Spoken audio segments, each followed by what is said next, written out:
Dans sa souveraineté, Dieu a laissé l'apôtre en prison. Paul finit par l'accepter et par en prendre son parti. Le résultat, c'est une illumination croissante aboutissant à une émancipation spirituelle. En lisant les épîtres de la captivité, Éphésiens, Philippiens, Colossiens, de Timothée et Philémon, on ne peut pas ne pas remarquer l'enrichissement extraordinaire de la vie spirituelle de l'apôtre. Or, s'il s'était montré révolté, amer ou simplement impatient ou froissé, le ciel ne serait pas ouvert au-dessus de sa tête et il n'aurait pas reçu toutes ses richesses en partage. Il eût suffi d'un esprit de controverse entre lui et le Seigneur pour le priver complètement de cet éclaircissement et de ces révélations complémentaires qu'il reçut en prison et dont nous en avons maintenant le bénéfice au travers tous ces écrits, toutes ces épîtres. Quand tout fut accepté comme Dieu l'avait voulu, il y trouva dans les lieux célestes les espaces infinis dont il avait besoin pour se mouvoir, et sa réclusion terrestre se transforma en une céleste liberté. Il en sera de même pour tout instrument que Dieu met à part dans l'intérêt supérieur de son témoignage. D'autre part, en lisant certains passages de ces lettres ainsi que le compte rendu de son emprisonnement, on se rend compte que ce même principe s'applique aussi à d'autres. Prenez par exemple les versets suivants. « N'aie donc pas honte du témoignage de notre Seigneur, ni de moi, son prisonnier, de Timothée 1,8. Paul demeura 2 ans entiers dans une maison qu'il avait louée. Il recevait tous ceux qui venaient le voir, enseignant ce qui concerne le Seigneur Jésus. » Acte 28, 30, 31. Que le Seigneur répande sa miséricorde sur la maison d'Onésiphore, car il m'a souvent consolé, il n'a pas eu honte de mes chaînes, au contraire. Lorsqu'il est venu à Rome, il m'a cherché avec beaucoup d'empressement, et il m'a trouvé, de Timothée 1, 16, 17.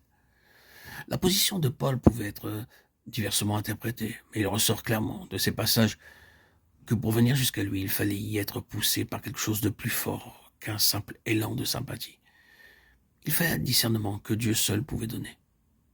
Il était facile au commun des hommes, même des chrétiens, d'entourer le prisonnier d'une atmosphère de doute et de suspicion, de mettre en question son honorabilité et d'ouvrir ainsi la porte à toutes sortes de sous-entendus calomniateurs. Au point de vue simplement naturel et humain, le seul fait d'avoir des relations avec le prisonnier pouvait entraîner les visiteurs dans le même discrédit qui pesait sur le détenu. Un peu partout, on se posait des questions sur cet homme, et même parmi les enfants de Dieu, nombreux étaient ceux qui n'étaient pas sûrs de lui.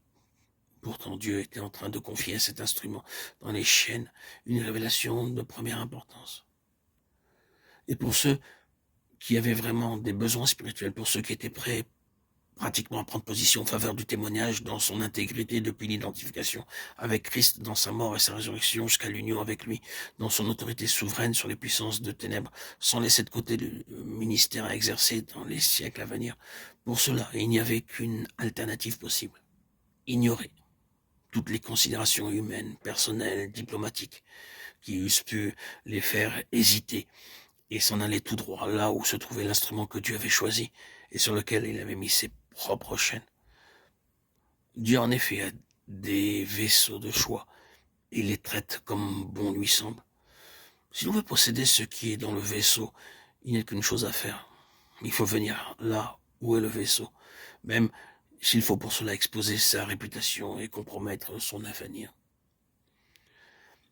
C'est de cette façon que Dieu fait le triage de son peuple et qu'il note ceux qui sont vraiment tout entiers pour lui et pour son témoignage.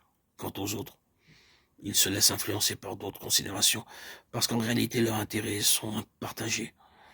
En plaçant ainsi son instrument dans une situation de discrédit notoire, Dieu s'en sert pour repérer ceux de ses enfants qui ont vraiment des besoins spirituels et dont la vie intérieure est vierge de tout mobile étranger à la gloire de Dieu.